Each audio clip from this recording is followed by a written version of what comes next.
Good morning, friends. Welcome to Harmony Hills Home and Garden. I'm Jenny, and we live and garden here in Baltimore, Maryland, Zone 7.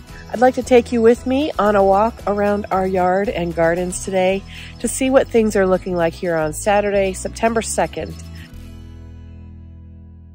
It is a gorgeous weather day today. It's cool night overnight and then a clear blue sky, low humidity, and only getting up to around 80 degrees today. So it's going to be a beautiful day. Maybe I'll spend it in the garden. But first, let's take a look around and see what things are looking like here in the beginning of September. I have to warn you, it's not going to be a beautiful tour. It's going to be a lot of, oh, well, that didn't do well. Oh, looks like I need more color here, that kind of thing. But maybe you're in a similar situation, and if nothing else, this tour will show you that, one, my hair is looking terrible, and two, not everybody has picture-perfect gardens. I'm seeing a lot of beautiful garden tours online these last few days, but mine, well, I don't know. Maybe my garden gives you the idea that perfection is not a guarantee. We'll start right out here at the Welcome Garden. We recently put in this arbor, and I had planted some things on it. Well, I planted one thing on it. I planted this honeysuckle vine on it. This is a native, let's see, this is John Clayton native honeysuckle. And it's, struggling, but it's still alive. And because it's native, I'm hoping that it'll pull through, and next year it'll be much more vigorous and hardy.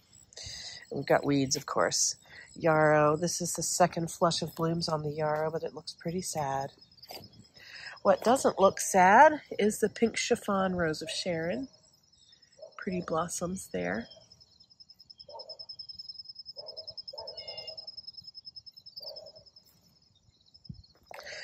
This is the spilled wine Weigela, looking pretty good. And this bed has, room for more improvement on it. We got weeds.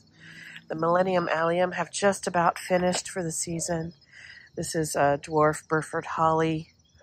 I've got some iris back there that have been transplanted. They did not bloom this year, but maybe they will next year. And then lots of room for improvement in this area. I do have my certification through the Maryland Extension Service Baywise program. So maybe I'll do a whole video separately to talk about what Baywise is. This side of the Welcome Garden looks pretty much the same. Some weeds, some plants that are just about done with their show. Jackmanii clematis. Next year I'm going to move it off of the pole over onto the arbor. So you see what I mean? The garden is looking pretty ho-hum. I never got any annuals put out here in the Welcome Garden. Last year I had zinnias, and they were spectacular. But this year, I don't know, just didn't happen. A lot of things didn't happen this year. So anyway, that's what's happening here at the Welcome Garden. Let's continue on. Just a quick glance over to the north side shrub border. We'll walk over there in a minute, but eventually this whole border will be filled with beautiful mixed types of shrubs. Right now they're all babies, but over time, hopefully that'll fill out. Now, our front garden, the front step is about 80 feet from the street, so this walkway is about 75 feet long. I think the videos make it look bigger than it really is, so if you ever came to visit our house, it wouldn't be set back off the street as much as this video makes it look like. And from the sidewalk over to the shrub border is about 50 feet or so, if that gives you any idea. So let's go take a look. Southern Gentleman Winterberry, deer eaten, but coming through right there. Just a few leaves on it. This is a viburnum and a viburnum. I took out 2 viburnums, and I have another video that'll talk about these viburnums here. Back there is a China Boy holly struggling through the deer damage. The 3 skip laurels are coming along. They've put on a lot of growth. The deer did nibble them, but they leave them alone for the most part. come onto the other side of the big cherry tree. So yeah, the skip laurels are doing well. In fact, they have some blossoms on them. I didn't even think this was the time of year for blossoms.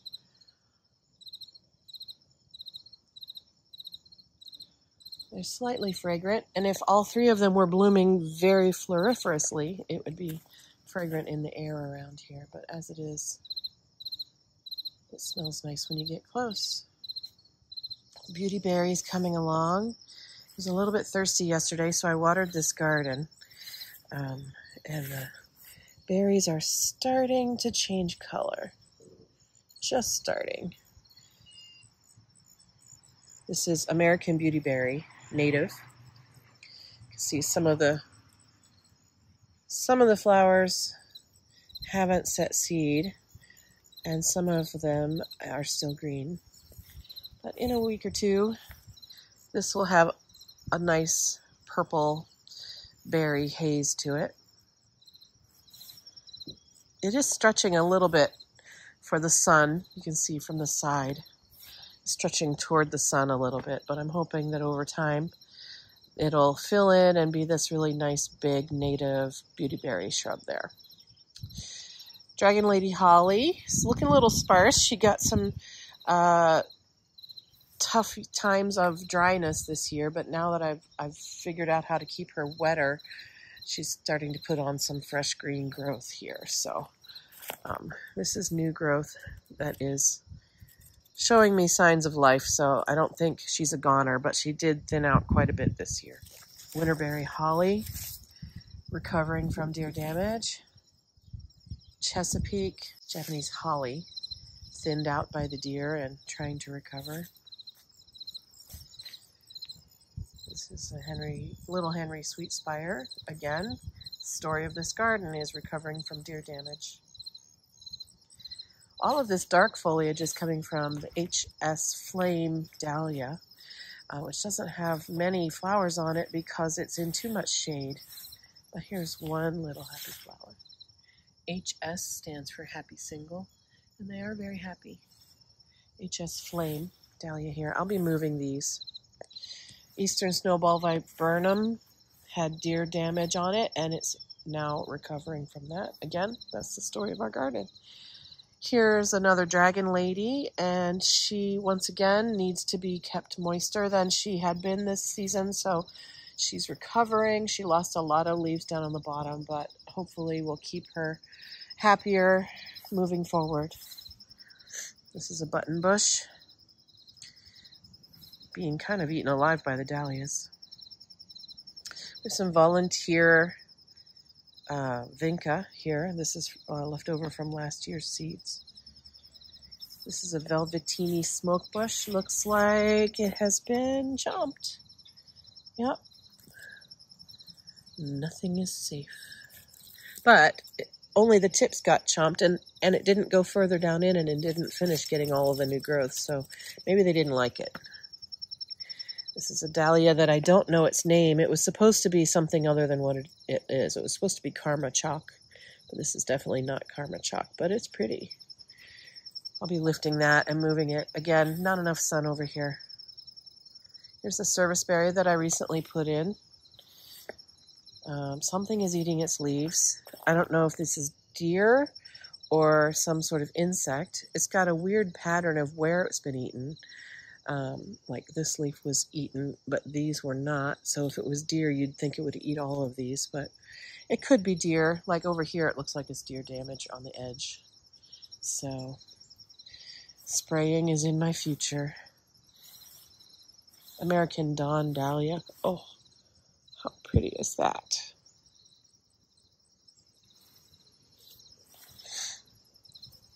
Gallery Monet Dahlia. So pretty. The Gallery series is a low-growing patio dahlia.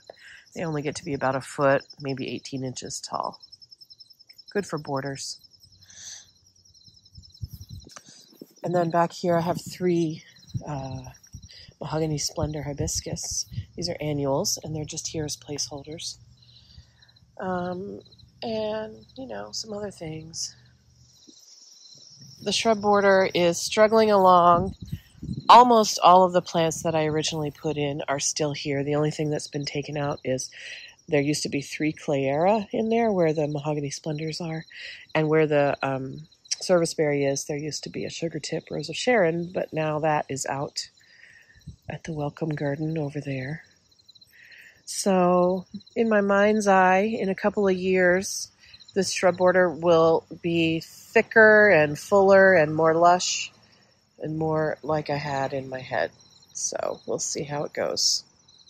Once again, if I continue the tour at this rate, it's going to be way too long of a video. I'm going to have to speed up. So I'm coming out here to the center. We'll look at what's happening up at the house with a little bit more of a quick overview. Okay, so here we go. The lemon thread cypress are getting bulky. I cut the tops off of them again in an effort to slow down their upward growth, and that makes them fill out shaggier. I might cut them a little bit shorter. I don't know what I'm going to do with those. They're kind of big. They may have gotten too big. We'll see. I don't know. I hesitate to punish anything that is actually surviving. So, all right. The first thing I wanted to mention is that my summer annual pots, 2 of them here and 2 of them there, my irrigation system accidentally got turned off for a week, and they really suffered. The only thing that came through was the gomphrena. So I have taken out all of my summer annuals from those 2 pots up there, and I've taken out everything except the gomphrena from here. So I was looking at a little shaggy, a little, you know, worse for wear there. And then my window boxes, same story. This is the Snow Princess Lobularia with the gomphrena. I also had petunias up in there. They're all gone. So I'm just struggling along with what I have. Those are the 2 emerald green arborvitae, little small guys. They'll live in the window boxes maybe through the winter this year and then next summer as well, but then they're going to need to move out because they're getting too big. Over on this side window box, same story. The lobelia is looking pretty shaggy. Gomphrena's hanging in there, and then also I had some cucumbers and peppers over on that side, so those are doing all right. On this side of the front foundation, things are okay. I came in the other day and did a little bit of cleanup, weeding, cutting back, and so things are looking all right. The agastache, the bumblebees like it. It's been blooming now for about a month, and it's looking a little chlorotic, so maybe I should throw some fertilizer down in there. This is an orange rocket barberry that I just trimmed for the first time ever, so it's looking a little less shaggy than it was. The fairy rose, it's on its like 5th flush of blooms. Little delicate petite pink blooms, which I love.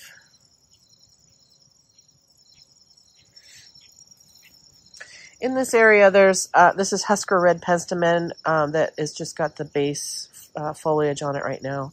And then in here, I have some, let's see, purple coneflowers in here. And then also some blue sea holly that I started from seed this year. So everything in here is really low growing and not floriferous right now. The penstemon bloom in the spring and then they get cut back. And then these are just baby seedlings, and that's why everything's looking really low in there. It's kind of a hole. But up this way, these are the white swan echinacea that I grew from seed last year. And they've been blooming very prolifically this year. They're on the tail end of their bloom cycle right now. You can see all the places where I deadheaded. But that was a real win in the garden here. So I'm looking forward to having those into the future. Further down this garden, this is an area where I have Caradonna salvia. And it's hanging in there. Didn't really bloom a lot during the summer, except for this one little spike, but it was beautiful in the spring. This is my lily tree stand. This long gone blooms, and so I've trimmed that back a little bit. I really should dig and divide all of these white German irises. They're beautiful, and they'll bloom more if I take better care of them. Miss Kim Lilac is really filling in nicely. I think in the long term, I'll probably limit up so that the blooms stay up here, and then underneath I can plant some more things. But for I think another year at least, I'll leave it the way it is and enjoy blooms off of it next spring. More vinca. I've got some calamint here. That's beautiful. Pollinators love it. This is a blue mist shrub that was installed, I think, 2 years ago, and it is starting, I would say it's almost in peak bloom at this moment, and I do think it's very, very pretty.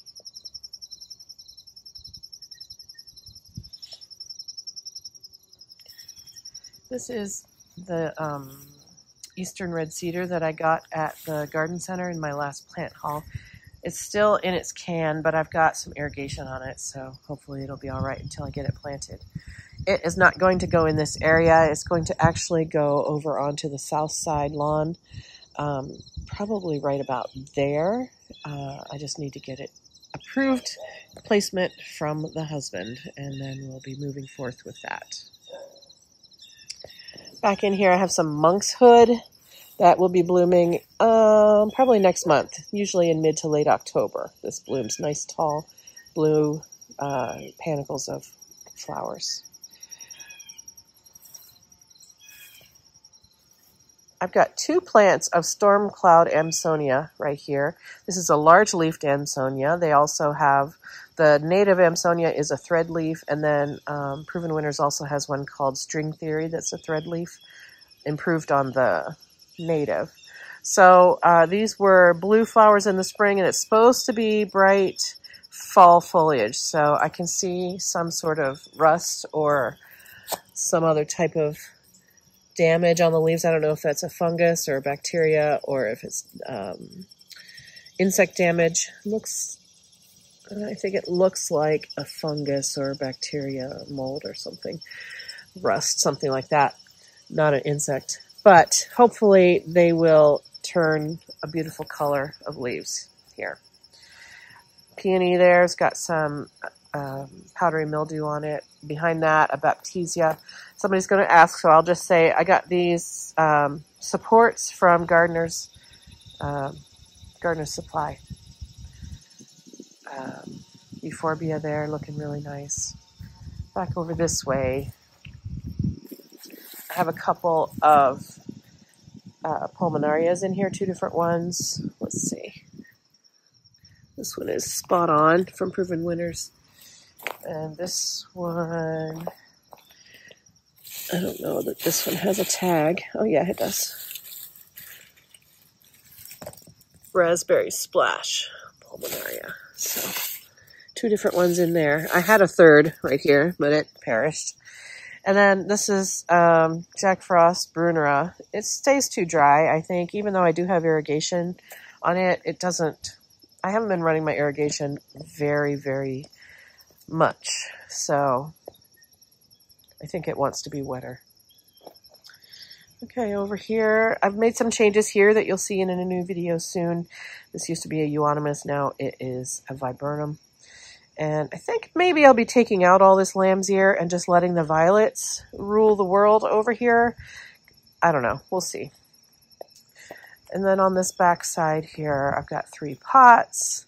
In this pot, I put perennial plugs, and the lamb's ear is being a bully, but I do have some columbine and some hardy geranium in here, but the lamb's ear is really taking over. This is a begonia. It had some petunias in here with it and some thyme. The thyme is done really well in here. Look at that. Likes it. This begonia has gotten a little crispy. Again, my irrigation didn't work for a week, and so everything is kind of trying to recover from drought, but you can see it's nice and moist in there now. Irrigation is working again. Taylor junipers. I put these in 2 falls ago, and they've grown probably 2 feet since then.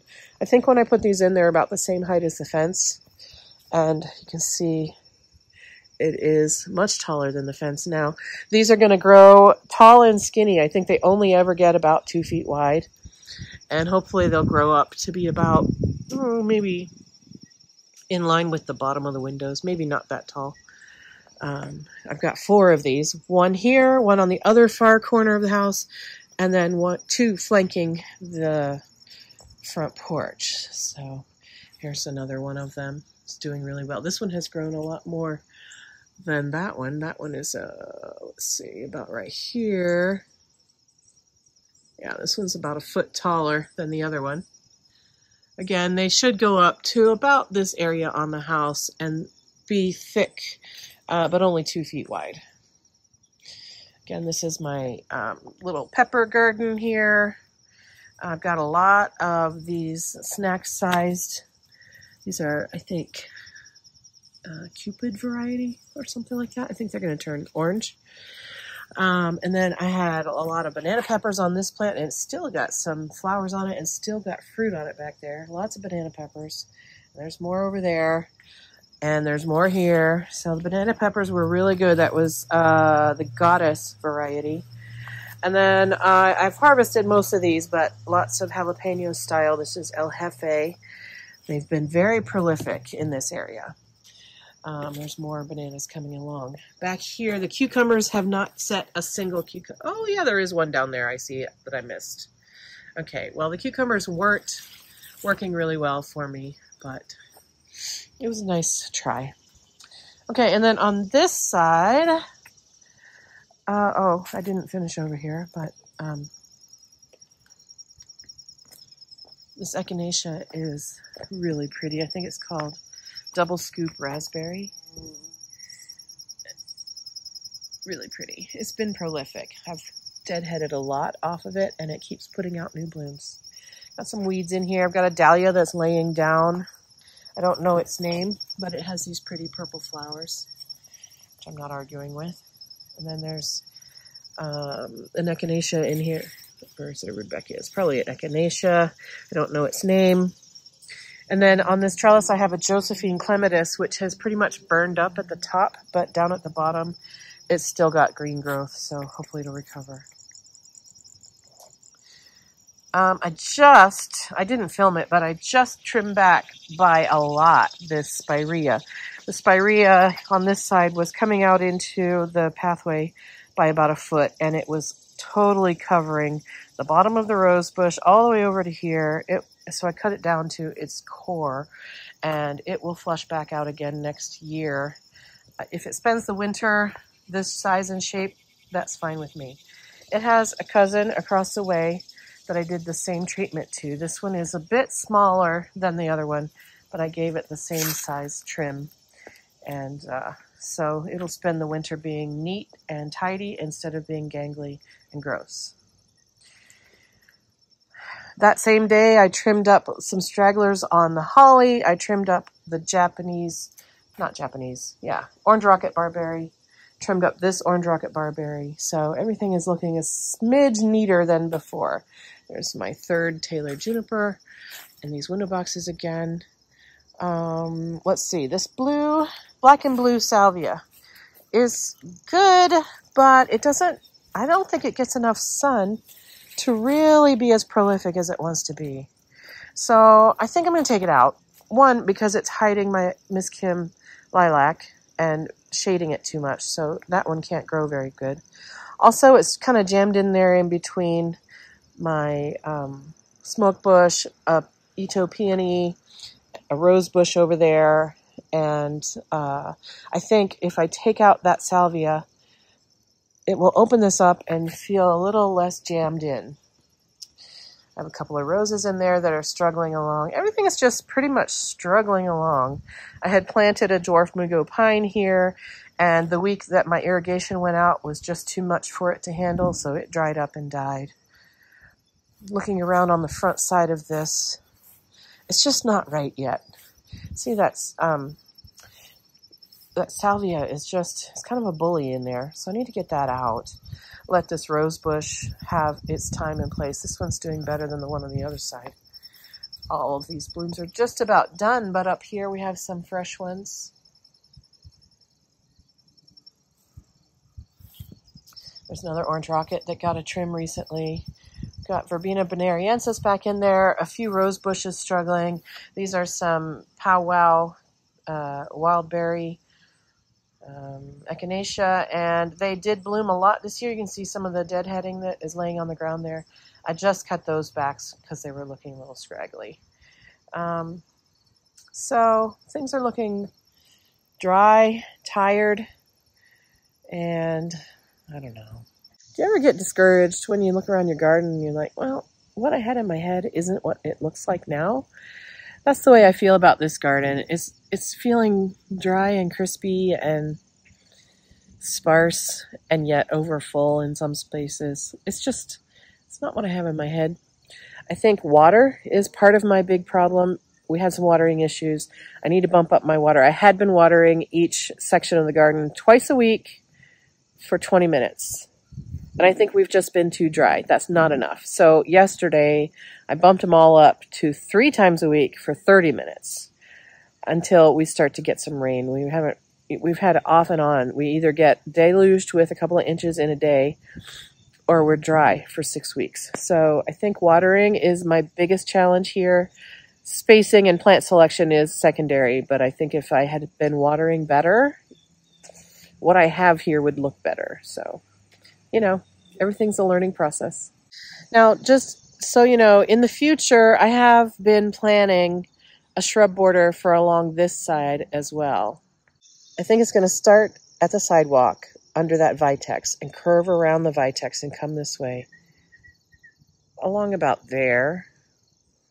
And then when we get over here, it'll curve back toward the woods. It'll leave grass here. We have to have the ability to get the lawnmower through this yard out to the front by rolling it. So need to leave a nice path here.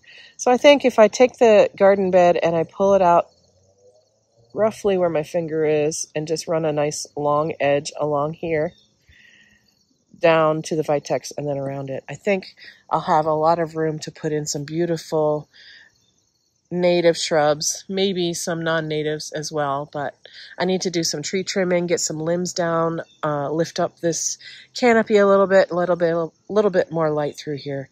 Whatever I put in here, I'm going to be battling the deer again, so I need to make sure that I do a good job of choosing shrubs and plants that can do well. I think I'm going to put that Eastern red cedar right about, maybe right about here in the currently what is grass, but will be flower bed. And it can grow, it might grow like to be this big and cover this hole where we don't have any trees. See, there's no tree trunk right here. So I think if I put that cedar right there, this would be a nice place for an evergreen pyramid. But the work and the installation and the plant selection and purchasing and all of that for that south shrub border is just a glimmer of my imagination at the moment. I don't have time, money, energy to do that project this fall. So maybe next year. But I think I will plant that cedar there this fall so that I can kind of commit in my mind to putting that shrub border over there. Okay, here we are on the side yard. This is looking a little bit better than some of the other spots. And I think it's because it's mostly just green. I'm not trying to grow flowers in here. So I'm pretty happy with the way this is looking. We're getting a lot of leaf drop already from all of the black walnuts in the garden. And so that's what's littering the ground. I blowed it out this morning and that's already dropping more. I've made some changes in this bed, again with the viburnums, and you'll see that coming up in a future video soon. But everything in here is looking pretty green. I have been hand watering in here because this is my coffee spot when I sit over here on the porch. So I sit here every morning or every afternoon and I look out at this garden. So when it needs watered, I notice it. And so I've been keeping these plants more well watered. I think I have shared this garden several times. In general, I have hostas here, ferns and hellebores back here, hostas and hellebores here. There's one clump of epimedium, which I love, and I want to get some more. More hostas everywhere. A couple of heucheras. Got some boxwoods kind of hanging out. They need a trim. I just planted this dogwood tree this year. You may have seen that video. Back there where that bird stake is a Henry's Garnet Sweet Spire, and it is struggling to live, not because it's too near a tree, but because it's dry. Well, okay, so because it's near a tree, it's struggling for water, competition with the roots. So I'll probably move that and try to save it in a different location where it's not competing for water. The other thing about this garden is, let me back up here. You see irrigation lines running through here, but I don't actually have drip irrigation serving this garden yet. I have one line that goes to that container over there. And that's why you see a black poly tube line running through here, but nothing on here is on drip irrigation. I would like to install drip sometime very soon. And what I'll do is I'm not going to kind of network the whole thing. I'm not going to try to water the whole thing. I think I'm just going to put a couple of lines in that are supply lines, and then I'll put specific emitters on, say, the viburnums over there, maybe on this Golden Globe arborvitae, maybe in my area where I have a stilby, maybe I'll put some emitters, put an emitter on the dogwood tree for the rest of this year and next year until it gets really established, and maybe on the Harry Lauder's walking stick shrub there. You know, just a couple of plants that really need support from watering. The hostas, I may or may not give them supplemental water. They live fine without tons of supplemental water, but they just stay small. So for example, this is an Empress Wu hosta right here, and she's in her second year, and she's pretty big, but she could be 5 or 6 feet across. She's not, and that's because it doesn't get enough water. So I might put some dedicated irrigation on some of the hostas, but probably not all. I don't know. I'm still thinking through what I want to do for irrigation. You know, the more I learn about gardening and try to pay attention to the ecology of gardening, the more I want to kind of avoid, if I can, putting in plants that need supplemental water. In an ideal world, we would all plant plants that need the amount of water that they get in our climate. So should I be trying to emulate an English garden, which gets way more regular rainfall than we do here? Or should I be trying to just live with what I have, garden where I am, and not rely on supplemental water for my landscaping? I don't know. It's a conundrum because, you know, we all want the beautiful plants. We all want to have gardens that are lush and green and full of flowers. But I think it's time that we all just kind of stop and think, should I really be planting things that require all that water? I don't know. So far, my answer is, yeah, I'm going to, because I just want them. But I have a gut feeling that my choices might be changing over time. I don't know. We'll see. The backyard garden, the sun's coming up and shining on the bean and tomato trellises, looking really pretty. This hummingbird feeder that I shared the other day has been getting so much regular use from a pair of hummingbirds that live in, I think, in this shrub right over there.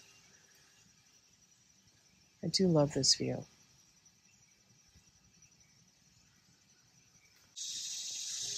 In the early morning sun, things are being lit from the side, and they just look a little bit more special, a little bit differently from normal. These hostas starting to show that it's the end of summer. I have a lot of columbines that have self-seeded over here. Mostly these here is what I'm talking about. I have 3 clumps of columbine here that keep coming back, but they've started to make a whole bunch of babies. And I think this is what happens when I don't get my mulch relayed every year. Now, columbines are hard to tell what's a columbine and what is a clover. So I believe this is a clover and this is a columbine, and it's really difficult to tell the difference. But I think this is clover.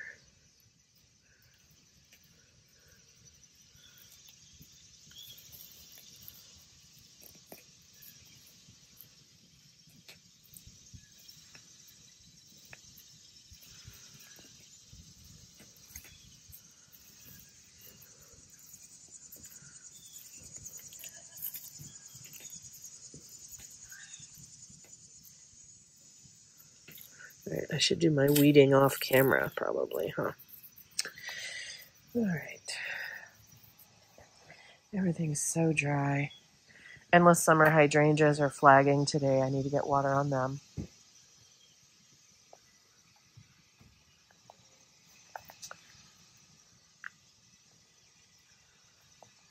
The Incredible also needs water this morning.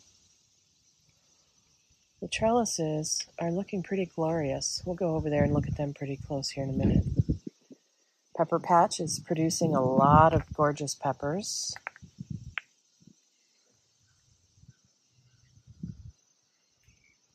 These echinacea, they're the Magnus variety. They're finished flowering, and I've let them go to seed. And every time I come into the backyard, I unintentionally scare off goldfinches that have been eating the seeds off of the seed heads. And that's why I leave them. You can see where the finches have been cleaning them, looking for that little white seed that's right down in amongst all of these little bristles. This one has a lot of seeds in it still. You can see the finches have been a very thorough job on them.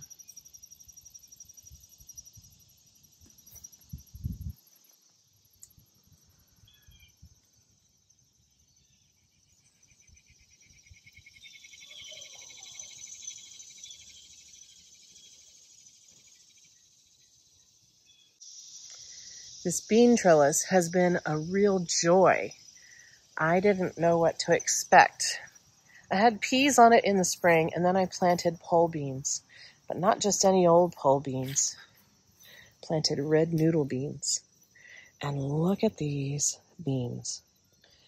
They're 2 feet long. They're red.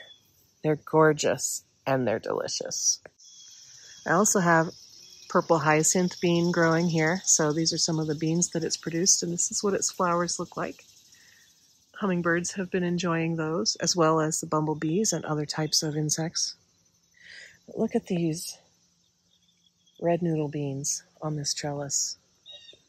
They're so beautiful. I am really happy that I experimented with that this year. Couldn't be happier.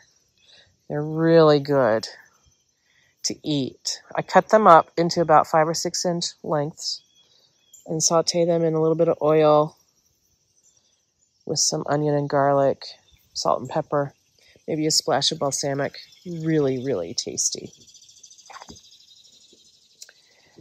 The Brandywine tomatoes were good producers this year, and I still have a few tomatoes on the vine. So I'm leaving them up, hoping that these will green up a little bit. There's a tomato on this one too somewhere. There he is.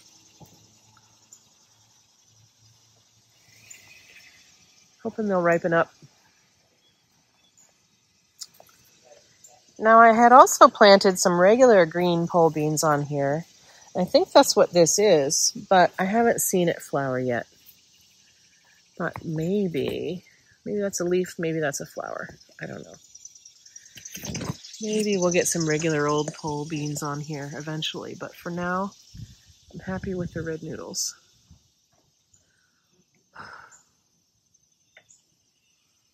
And the hyacinth beans. It's very pretty. I did start some new lettuce a couple of weeks ago, but it's too hot for it really, so it's not doing much. I'm going to start again here, maybe today or tomorrow, and try to get some cool season lettuce going. I struggled with green beans this year, bush beans. I tried 3 times. This is my 3rd sowing, and I only got a couple of plants off of them, but I do see flowers on the plants, so maybe I'll get some green. Oh, look.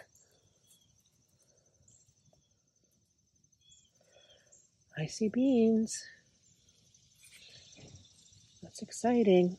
But this is a pretty pitiful green bean patch, I have to say. Between the slugs eating the seedlings and not getting full sun, I think this is not the best place to grow green beans. I've got a cucumber vine growing along here, and I've been eating so many beautiful cucumbers this season.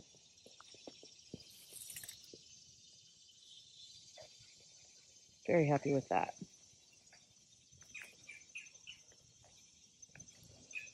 Again, the peppers are so prolific. This is Sugar Rush red pepper. It's a hot pepper that also has a fruity flavor. Doesn't look too red to me, so I'm going to leave them on the vine and let them ripen a little bit more. Look at this one. That's funny. Prolific. There's more there. Those are Sugar Rush peach. And we've been eating a lot of these snack-sized ones. This one is Arrows, and they're so good. So sweet. Got some more coming along. More of the Sugar Rush. Look at that. Wow. So many. Peppers, peppers, peppers. Lots of peppers. Potatoes. I already harvested my red potatoes from here, but my white potatoes are still under the ground. I need to be pulling those up. Maybe I'll do that today.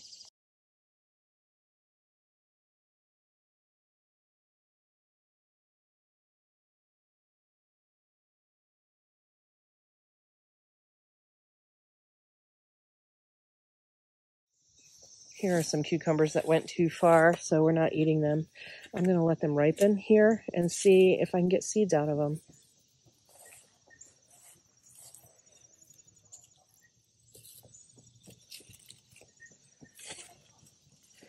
This is not powdery mildew. This is some garden dust that I put on for an insecticide. What's happening here? Let's just take that off. Don't need to put energy into that. Maybe this guy will grow.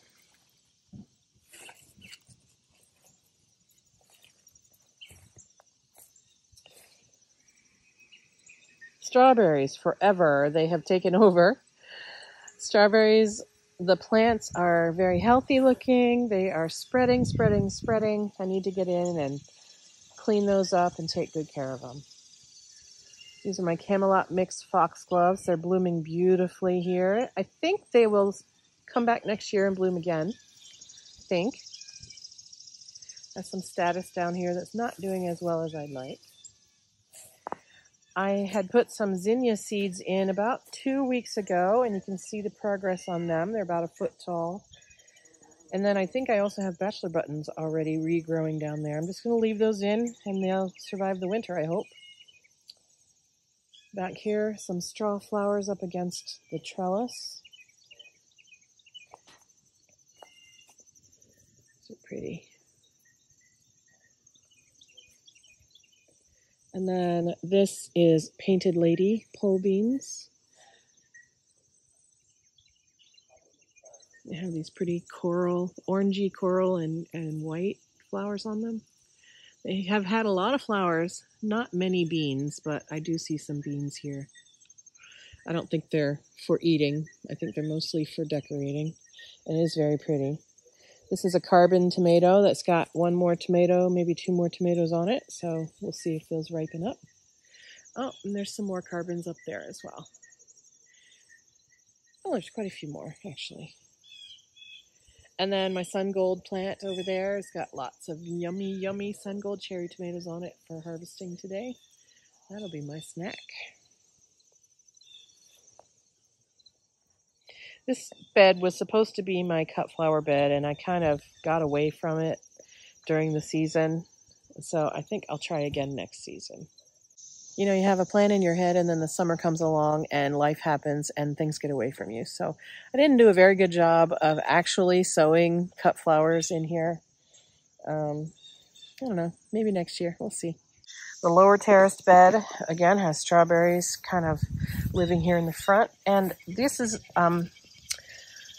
the quinault variety, and they've been eaten by the garden critters, whether they're insects or squirrels or rabbits or whatever. But they are an ever-bearing variety. They are putting some out. It's just, I'm not getting to them in time. And then in here, this is kind of a nursery bed. I've got some seedlings of blue sea holly back in there that are perennial that I grew from seed this year. They just need to grow bigger before they can bloom. I've got a pink muley grass that I got bare root and is struggling along, but it's still there. Got 3 types of bare root phlox here that are struggling along, but maybe doing okay.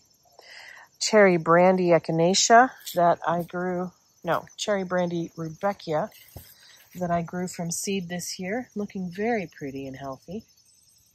There are several plants of it in here, but only one blooming right now. And then here is my Juliet Rose, David Austin.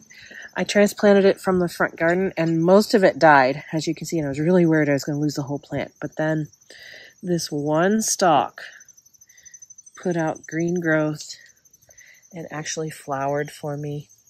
And now I've got some hips coming along.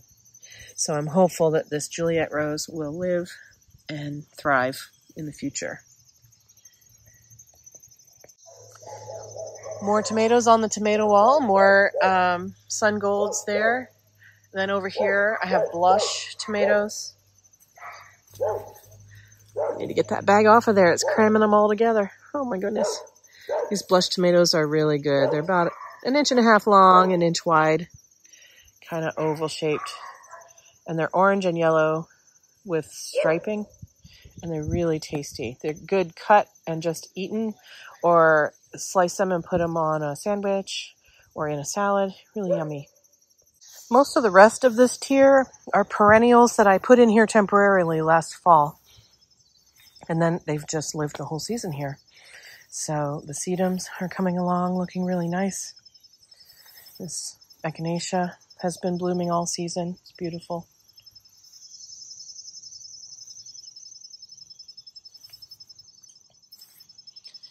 This is a stand of Montauk daisies. I don't know if it's going to flower or not, but it looks pretty green. And then we just got a bunch of different plants down in here, all of them looking green and healthy, not much flowering. Serendipity allium just about finished. Denim and lace, Russian sage coming right along. Lots of German irises in here. Most of these are yellow, I think, or purple. And then here we are on the back side of the tomato wall. I have some cathedral bell vine growing up here as well. And I have one cathedral bell flower, which I'm happy to have. Maybe we'll get some more before the season's over. I like having the cathedral bells in among the tomatoes. I like having the mixture of stuff. Organza bags have worked wonders for keeping the squirrels off of the tomato trellises. And the sun golds are reaching for the sky.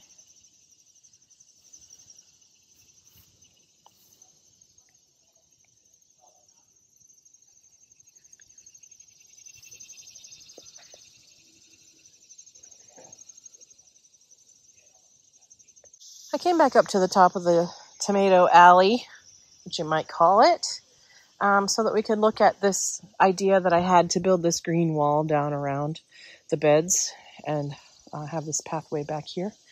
So it's looking all right, but I never did plant much over here this season, so lots of room for expansion of things in this garden. I did have that one emerald green that I put in this year. It's doing well. And then these dahlias have been really beautiful. This is another American Dawn. I think when American Dawn gets different amounts of sunlight, it has different colors, which I think is the story with a lot of flowers. But no matter what it's supposed to be, I do enjoy what it is.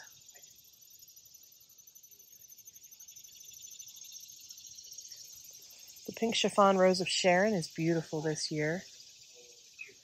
Lots and lots of flowers on it.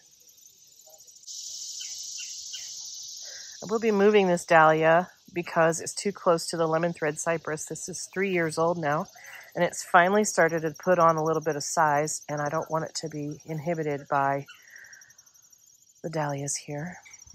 I have some flowering quince. These are the coral colored double play. Is that what they're called? I'm not sure. They're proven winners ones. Got weeds growing up in them, but 2 flowering quinces here.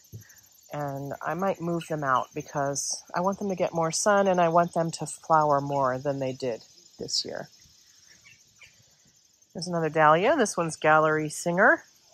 And this is a hosta. I'm not sure exactly which hosta this is, but it's got these chartreusey goldy leaves that are solid color and then these beautiful white flowers, which the bumblebees just absolutely love.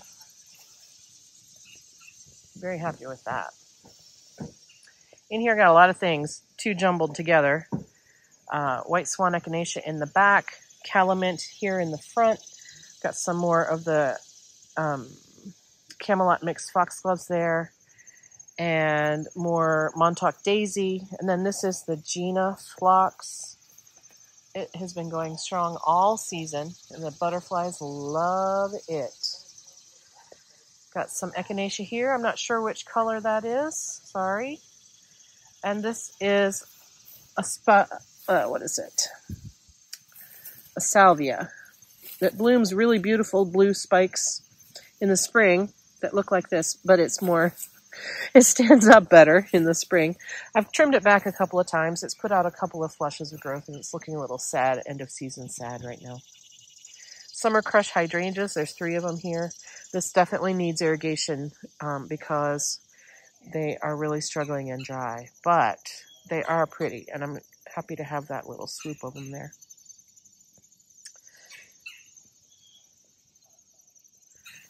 Nellie Moser clematis is looking particularly lush this season. Lots of good growth. Over here, this is a Zephyrin Druin rose. And it didn't really flower this year. It's recovering from some sort of disease that it had last year. So maybe next year it'll do better. Oh, my snowball bush is just totally gone crazy. This is a Chinese snowball bush, snowball viburnum. It's absolutely monstrous, so I gotta take care of that a little bit.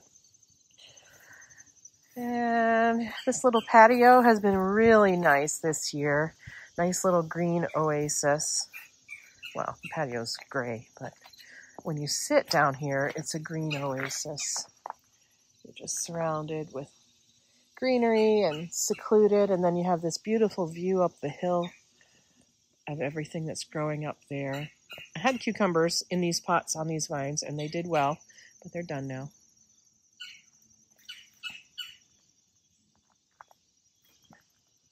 Everything's looking okay, not perfect, but I'm happy with things the way they are. We did put some grass seed in here to make a little path off of this patio up around to where the arbor is over there. And it dried out, so I'm hoping that it didn't die completely, but we could always reseed it again. But again, another thing about, do you really want to be watering grass in the shade under a tree, or should I just make this a mulch path or maybe a stepping stone path? Do I really want to be fighting with grass in here? I don't know. This area in the corner is undeveloped mostly. I've got 2 of those gold dust acubas in there, and then random things. I've got a pyracantha on the fence that I need to espalier onto there. A couple of different shrubs in here. This is my favorite Let's Dance Rave hydrangea. It's reaching for the sun this year. It's putting on a lot of long, tall growth. And then the pyracantha behind it is beautiful orange berries right now. And really tall. So I need to get that trained. A couple of years ago, I put this pyracantha on this fence. And I was trying to espalier it left and right. And I got out of hand and got out of control. And so now it's kind of wild and crazy, but I'll get it under control again. But I do love that it's got those beautiful orange berries on it. That's why I bought it. And I'm happy to have those there. But that shrub can get 10 by 10 if you leave it alone. So I really need to get it kind of taken under control. Same thing with this one down here. It's the same kind. It's Yukon Gold, I think is its name. This pyracantha here is the same. And that's the size I bought 3 springs ago. Or yeah, in the spring of 2020. That was this size. So that shows how big it can get. And so I need to be on top of training this one and get back on top of training this one. And you can see the bindweed has taken over part of it as well. And this little arbor of bindweed on the pyracantha up there. It's also called firethorn. It's very thorny, and it's fiery berries. That's why it's called firethorn. Anyway, so here is my Let's Dance Rave hydrangea. Lots of old blossoms on it. Pretty much done for the season, but here's a fresh one. And this can rose is way too big to be on this obelisk. So I'm going to actually cut off, I don't know if you can even actually see how those canes have gone wild and crazy. They're 10 or 12 feet tall, and it's just too tall and big for this structure. So I'm gonna prune it back hard this winter and dig it up and move it out to the front, to the arbor that's at the welcome gardens out front. And I think it'll do much better out there. It's too big for this. And then I'll come up with a different plan for this obelisk here. Here we are on the back side of the arbor. Blue Point juniper doing well. I've got different hostas down here. I have some hostas I'm going to be putting in here. This is, you know what? I misspoke. This is Let's Dance Rave. And there's another one up there. This one here is Twist and Shout. My mistake. So this is Twist and Shout hydrangea, my favorite. How could I forget its name? Terrible plant mom. All right, what else? Feverfew on its second blooms this year. Very vigorous growers down here. Sedums, very vigorous as well. This is the Cherokee Princess Dogwood in its 3rd summer, and it does have some rust on it. So I think in the spring I'll spray some dormant oil on it, see if I can prevent that disease from taking over next year. Might be anthracnose, I don't know. Whatever that disease is that dogwoods get. So there's room for development back here. I need to get the irrigation back onto all of this stuff. Pruning, weeding, planting, fertilizing, watering, all the things need to be done. And then this southern fence border, it's kind of hanging in there. It's a little messy. A lot of stuff needs to be cleaned up and taken care of. There's not much to highlight here. I was happy with this phlox though, even though it's only in part sun. It only gets a couple of hours of full sun in the day, but it did flower nicely, and the hummingbirds and the butterflies have been really using it. I think this one is Laura, is the variety. I have some white turtlehead down here. I thought it would benefit from chopping it off, doing the Chelsea chop. So I had done the Chelsea chop on it early in the season, but none of those stalks really grew except maybe this one and this one. So it did not benefit from the Chelsea chop, and now I know. But this is a native perennial that our local ecosystem... Oh, hello, little froggy. You were sitting on the turtle head. You can go back on it. Bye. So our local ecosystem, as you can see, enjoys the turtle head. So I have a small, I think 2 or 3 plants of it here, and I will not be Chelsea chopping them next year. And I will try to be keeping them wetter next year because they want moist soil. And you can see we do not have moist soil down here. Hosta again. I love those big white flowers. 2 Dragon Lady hollies. These are moister than the ones out front, so they didn't lose as many leaves. So they're looking okay. I've got pots here with amaryllis in them. This is Sweet William that flowered earlier in the season. I'm going to leave them here and see if they'll flower next year as well. This is one of the emerald green arborvitaes that I put in this season, and there's a boxwood that needs to be trimmed. and some alstroemeria that I put in, and a bunch of weedy mess we're going to walk right by. This is mini pearl phlox that needs a trim. Got some cherry brandy rudbeckias that I grew from seed this year, so hopefully those will come back and be nice. One of my firepower nandinas not doing so great, but two of them doing pretty well. Blue Point juniper looking nice. Limelight hydrangea looking nice. This fairy rose doesn't like its life in here, so it's pretty sparse. Millennium allium finished for the season. Liriope blooming. Liriope blooming over here as well. Green Mountain boxwood.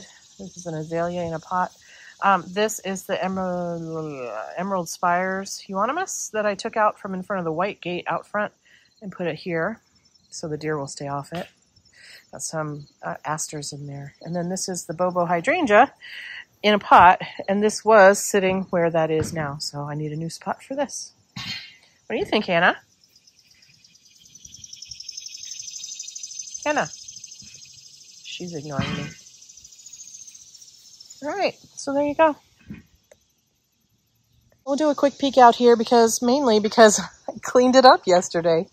So I got rid of all of my old pots here. I got all the weeds out of the cracks, and I cleaned off the bricks, and I trimmed back some things. So now the courtyard is actually not a junk pile. It's actually a pleasant place to walk through. The Eden Climber Rose is doing okay. And this, I am slowly transitioning this into an herb garden. So I'll be taking out the spirea, taking out the alstroemeria. I have a bronze fennel back in there that I'm going to leave in there. Got a rosemary here that I need to bring into the house, otherwise it won't live. This was dill here. I have a clematis. This is the Rugochi clematis, little purple bells. And what else is in there? There's some echinacea. It'll probably stay, but maybe move around. There's a hosta over there I'll be taking out and putting in a big pot of mint over there. And then I have this creeping phlox, which I may or may not leave. We'll see. Maybe I'll replace it with thyme. And then these are strawberry Sunday hydrangeas that don't ever turn pink because we don't ever get cool enough. But they were pretty white earlier in the season, and now they're pretty green. So I'm not mad at them. Got some sage down here. I've got some lemon balm back in that corner. Got some thyme and oregano under there. So some irises. Just kind of a mishmash of things. And then the New Dawn rose up on the porch needs some trimming.